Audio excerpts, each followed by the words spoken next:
بہت گہری تھی، لیکن اس رات آسمان پر روشنی اور تاروں کی چمک کچھ اس طرح سے تھی کہ شاید کچھ الگ ہونے والا ہے۔ اس رات کچھ ایسا ہونے والا تھا جس کے بارے میں کسی نے نہیں سوچا تھا، اور کچھ ایسا ہونے والا تھا جو آج سے پہلے کبھی نہیں ہوا تھا۔ لیکن کیا ہونے والا تھا؟ کوفہ کی گلیاں اس رات بہت زیادہ سنسان تھیں اور مسجد کوفہ کے دروازے بند تھے، لیکن اچانک سے وہ دروازے کھلے اور ایک ایسی روبدار شخصیت اندر داخل ہوئی کہ جس کے بارے میں جتنی تعریف کی جائے اتنی کم ہے۔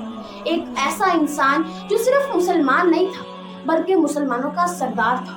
ایک ایسا انسان جس کے بارے میں نبی پاک صلی اللہ علیہ وآلہ وسلم نے زندگی میں ان سے کہا تھا کہ علم، شجاعت اور تقوی کا ایک انمول نمونہ ہے یہ انسان۔ ایک ایسا انسان جو مسلمان ہونے کے ساتھ ساتھ مسلمانوں کا چوتھا بڑا خلیفہ بھی تھا۔ ایک ایسا انسان جو جنگ بدر، جنگ احد، خندق اور خیبر کو جیتنے والا تھا۔ ان سب کے بعد تو ہمیں یہ اندازہ ہو گیا ہوگا کہ ہم بات کر رہے ہیں حضرت علی رضی اللہ تعالیٰ عنہ کی۔ وہ ایک ایسے انسان تھے، وہ واحد انسان تھے کہ جن کی پرورش خود نبی پاک صلی اللہ علیہ وآلہ وسلم نے کی تھی۔ وہ ایک ایسے انسان تھے کہ جن کا بچپن نبی پاک کے گھر میں گزرا تھا۔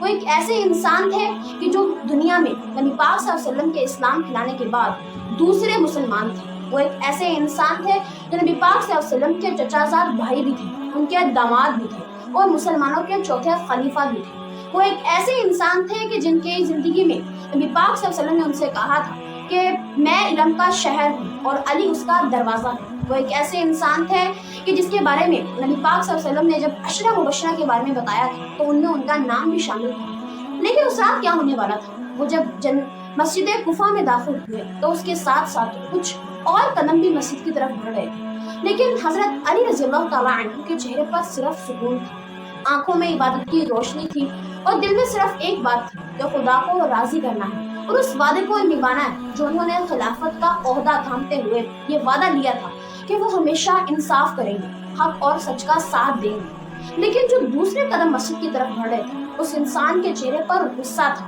دل میں نفرت تھی، دین کی، اسلام کی اور حضرت علی رضی اللہ تعالیٰ عنہ کی، اور ہاتھ میں ایک چمکتی ہوئی تلوار۔ لیکن وہ انسان کس ارادے سے آ رہا تھا؟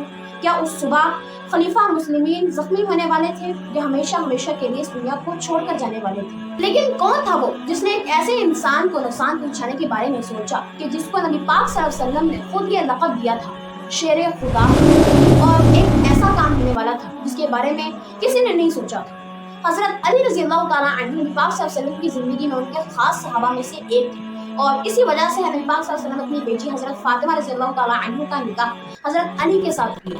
لیکن جب انہوں نے جنگ احد، جنگ بدر، جنگ خندق اور سب سے بڑی جنگ خیبر میں اپنی علم اور اپنی طاقت کا اندازہ سب کو دکھایا تو لوگ ان سے بہت زیادہ امپریس ہوئے، اور انہوں نے آج تک ایسے ایسے کام کیے ہیں، ایسے ایسے انصاف کے مثال قائم کی ہیں کہ آج بھی اسلام کی تاریخ میں ان کے بہت خوبصورت واقعات ہیں۔ لیکن ایک دن ایسا آیا جب نبی پاک صلی اللہ علیہ وسلم ہمیشہ ہمیشہ کے لیے اس دنیا کو چھوڑ کر چلے گئے کہ ان کی وفات ہوئی۔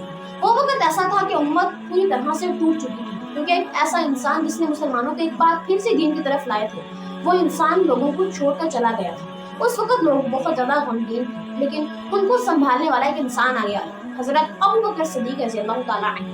حضرت ابوبکر صدیق نے اپنی خلافت کو سب سے پہلے شروع کیا اور وہ اسلام کے پہلے خلیفہ تھے، اور انہوں نے ایسے ایسے کام کیے جو مسلمانوں کو ایک بار فخر سے اونچا کر دینے والے تھے۔ اور اس کے بعد حضرت عمر فاروق رضی اللہ تعالیٰ عنہ مسلمان کے خلیفہ بنے، پھر حضرت عثمان، اور ان تینوں خلیفوں نے اپنے اپنے دور میں ایسے ایسے کام کیے کہ مسلمان ان کی برابری کبھی نہیں کر سکتے، ان کے جیسے کام ہم عام مسلمان نہیں کر سکتے۔ انہوں نے اپنے اپنے خلافت دور میں انسان کی ایک الگ الگ مثال قائم کی۔ لیکن پھر ایک ایسا وقت آیا سن 35 ہجری، تب حضرت علی رضی اللہ تعالیٰ عنہ کو مسلمانوں کا چوتھا اور بڑا خلیفہ بننے کا موقع ملا، کیونکہ کچھ عرصہ پہلے حضرت عثمان رضی اللہ تعالیٰ عنہ کو کسی نے ان کے گھر میں بے دردی سے شہید کر دیا گیا تھا، اور بہت جلدی حضرت علی رضی اللہ تعالیٰ عنہ مسلمانوں کے خلیفہ بنے۔ اور جب وہ خلیفہ بنے اس وقت مسلمانوں میں حالات بہت نازک تھے، کیونکہ حضرت عثمان کے قاتل ابھی تک پکڑے نہیں گئے تھے۔ کچھ لوگ کہہ رہے تھے کہ انہیں پکڑا جائے، کچھ لوگ کہہ رہے تھے کہ پہلے نیا امین قائم کیا جائے، کچھ لوگ قصاص کے بارے میں سوچ رہے تھے، اور انہی سب چیزوں میں حضرت علی خلیفہ بنے۔ اسی لیے مسلمانوں کے خلاف کہیں بغاوتیں ہو رہی تھیں، کہیں کوئی سازشیں ہو رہی تھیں، اور کچھ لوگ اس خلافت سے راضی ہی نہیں تھے۔ لیکن حضرت علی رضی اللہ تعالیٰ عنہ کو ان سب سے کچھ نہیں فرق پڑتا تھا۔ انہیں فرق پڑتا تھا تو صرف اس چیز سے کہ اگر انہوں نے خلافت کا عہدہ سنبھالنے کا وعدہ کیا ہے تو انہوں نے اس کو بالکل اچھے سے نبھانا ہے۔ اس لیے حضرت علی رضی اللہ تعالیٰ عنہ کے خلیفہ بنتے جنگ صفین کے بعد جو خلافات پیدا ہوئے اس نے لوگوں میں بہت زیادہ ہلچل مچا دی. بہت سارے لوگ اسلام کے دشمن ہوئے, بہت سارے لوگ فتنے پھیلانے لگے, اور انہی فتنوں میں ایک بہت بڑا گروہ خوارج کا گروہ تھا جس نے مسلمانوں کے خلاف ایک ایسی سازش کی جو مسلمانوں کے رونگٹے کھڑے دینے والی تھی, جس کے بارے میں آج تک کسی نے نہیں سوچا تھا. جنگ صفین کے بعد جو خلافات ہوئے, جو مسلمانوں کے لیے مشکلیں بڑھ گئی, خوارج کے گروہ کو لگتا تھا کہ یہ سب صرف اس لیے ہوا کہ حضرت علی نے ہماری سوچ کے مطابق فیصلے نہیں کیے.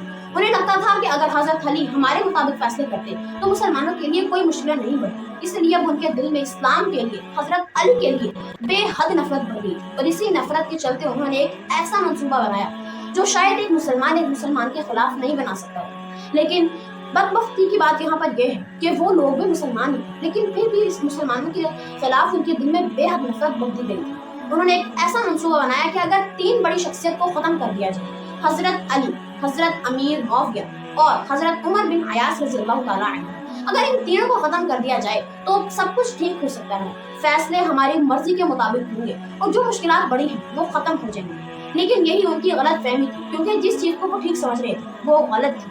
اسی کے چلتے ایک انسان آگے آیا جس نے اس بات کا دعویٰ کیا کہ وہ حضرت علی رضی اللہ تعالیٰ عنہ کو ختم کر دے گا, اور اس بدبخت انسان کا نام تھا عبد الرحمن بن ملجم.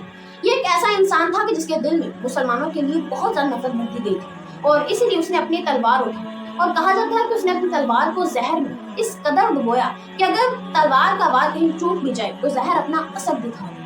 اب وہ انسان حضرت علی رضی اللہ تعالیٰ عنہ کو شہید کرنے کے منصوبے میں نکل پڑا. اس کی پلاننگ بہت زیادہ سخت تھی, لیکن اسے موقع نہیں ملا. وہ کئی دنوں تک کوفہ کی گلیوں میں گھومتا رہا کہ اسے صحیح موقع ملے اور حضرت علی رضی اللہ تعالیٰ عنہ کو وہ شہید کر دے, لیکن اسے موقع نہیں مل رہا تھا. پر وہ یہ بھی بات جانتا تھا کہ حضرت علی رضی اللہ تعالیٰ عنہ ہر روز نماز فجر کے لیے اذان سے پہلے ہی مسجد کی طرف آتے ہیں. وہ اذان سنتے ہیں اور پھر مسلمانوں کے ساتھ نماز پڑھتے ہیں, اور آخرکار اسے وہ موقع مل گیا.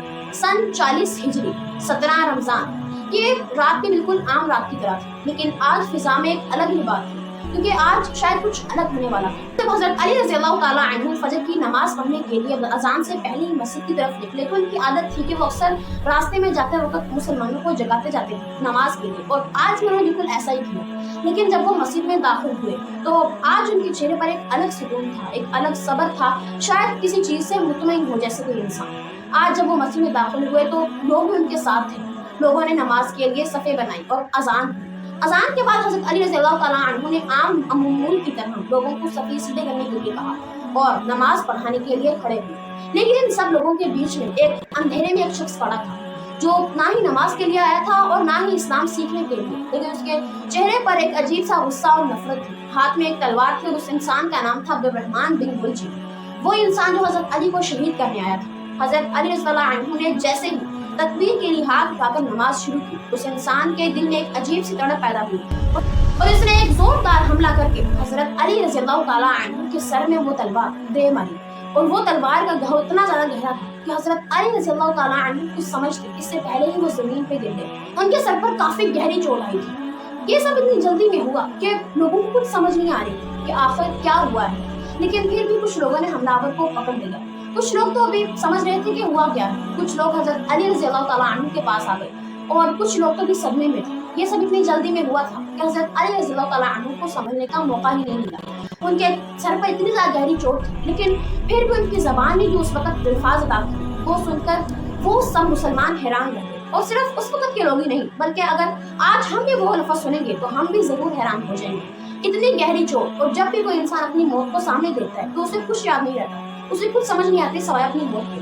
لیکن حضرت علی رضی اللہ تعالیٰ عنہ اس وقت بھی یہی کہہ رہے تھے کہ آج میں اللہ تعالیٰ سے راضی ہو گیا, اللہ تعالیٰ نے مجھے کامیاب کر دیا. لیکن وہ یہ سب کیوں کہہ رہے تھے؟ وہ ایک خلیفہ تھے, ایک اچھے مسلمان تھے, ایک صحابہ تھے, اور یہی سب باتیں تھیں جو ان کو ہم سب مسلمانوں سے بہت الگ کر دیتی ہیں. یہی وہ باتیں تھیں جن کی وجہ سے ان کو دنیا میں ایک اشرا مبشرہ کی خبر مل گئی تھی. حضرت علی رضی اللہ تعالیٰ عنہ بہت تکلیف میں تھے, لیکن پھر بھی ان کے چہرے پر ایک الگ صبر تھا. لوگ رو رہے تھے, اس حملہ آور کو پکڑ لیا گیا. وہ بہت زیادہ ڈرا ہوا تھا, اس کی بھاگنے کی کوشش ناکام ہو گئی. کچھ لوگوں نے فیصلہ کیا کہ وہ انہیں ان کے گھر لے جائیں. کچھ لوگ کہنے لگے کہ پہلے حکیم کو بلائیں. کچھ لوگ کہنے لگے کہ پہلے اس انسان کو سزا دی جائے. لیکن آخرکار حضرت علی رضی اللہ تعالیٰ عنہ کو ان کے گھر لے جایا گیا. ان کے گھر جا کر حکیم کو بلایا گیا, اور جب حکیم نے ان کی چوٹ کو دیکھا تو اس کی نظریں جھک گئی. اس نے ایک ایسا کام کیا جو بہت عجیب تھا. اس نے ایک بھیڑ کی نسل کو حضرت علی رضی اللہ تعالیٰ عنہ کے زخم میں ڈال دیا تاکہ زخم کی گہرائی کا اندازہ ہو سکے. لیکن جب وہ نس باہر آئی تو اس پر خون کے ساتھ ساتھ زہر بھی تھا، کیونکہ جیسے میں آپ کو پہلے بتا دیا کہ عبد الرحمن بن ملجم نے اپنی تلوار کو زہر میں کچھ اس قدر ڈبو دیا تھا کہ اگر تلوار کا وار چوک جائے تو زہر اپنا اثر ضرور دکھائے.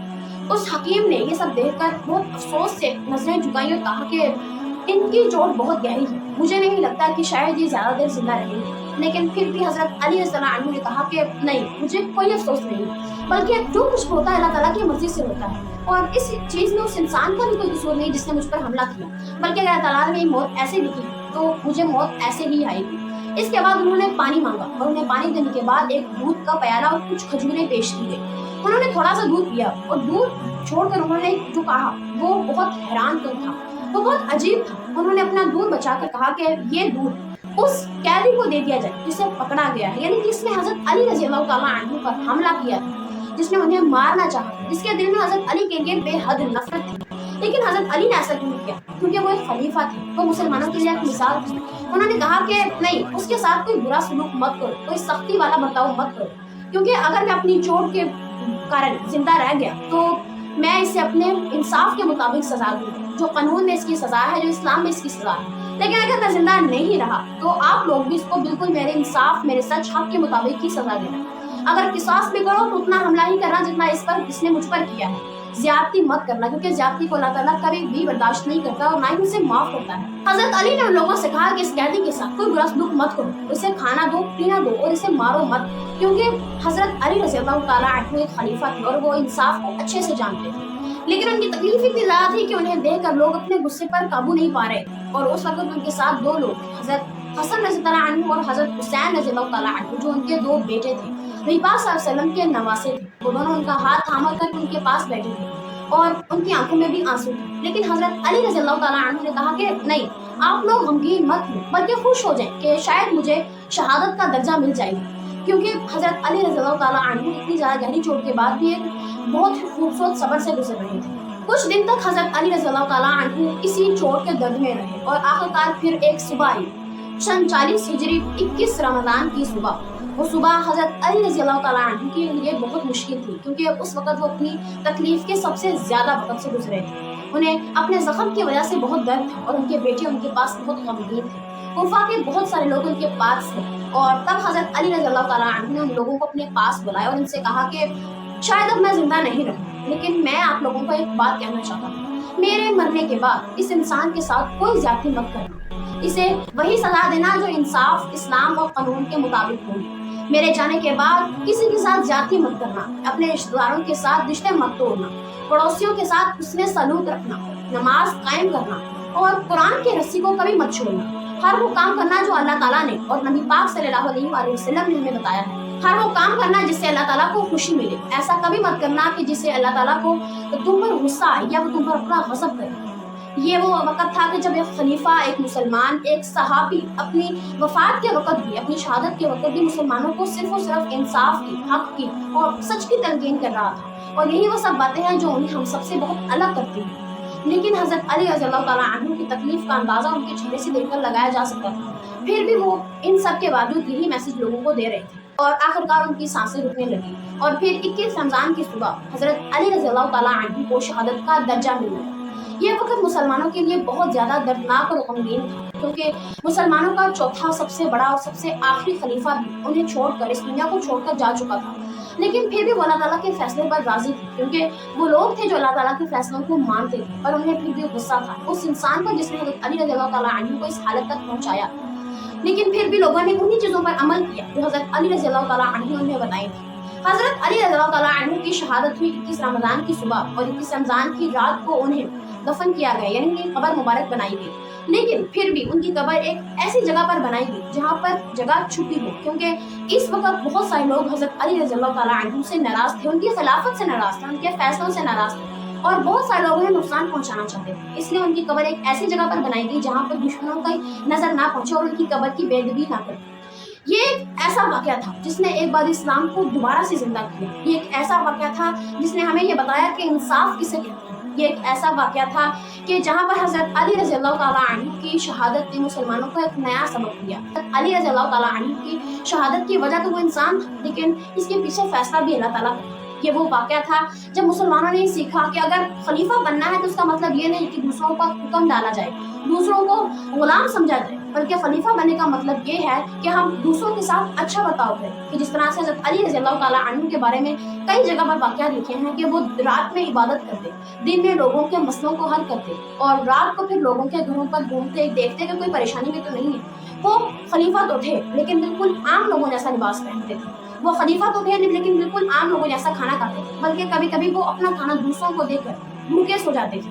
یہ وہ واقعہ تھا جو ہم سب کو اسلام کا ایک نیا سبق دیتا ہے۔ لیکن اگر ہم سیکھیں تو ہمیں پتہ چلتا ہے کہ کسی بھی فتنہ فساد پھیلانے سے کوئی بھی فیصلوں کا حل نہیں نکلتا، کسی بھی مسئلے کا حل نہیں نکلتا، بلکہ اگر ہمارا بڑا کوئی خلیفہ، کوئی اسلام کا سب سے زیادہ جاننے والا کوئی فیصلہ کرتا ہے تو وہی ہمارے لیے ٹھیک ہوتا ہے۔ آج ہے 21 رمضان اور آج ہی وہ دن ہے جس دن بہت سال پہلے حضرت علی رضی اللہ تعالیٰ عنہ کی شہادت ہوئی تھی۔ اس دن ہمیں کچھ بدعتیں پھیلانے کی بجائے، اس دن ہمیں ماتم منانے کی بجائے خود پر فخر محسوس کرنا چاہیے کہ اس دن حضرت علی رضی اللہ تعالیٰ عنہ نے انصاف کو قائم کرتے ہوئے اپنی شہادت کو قبول کیا تھا۔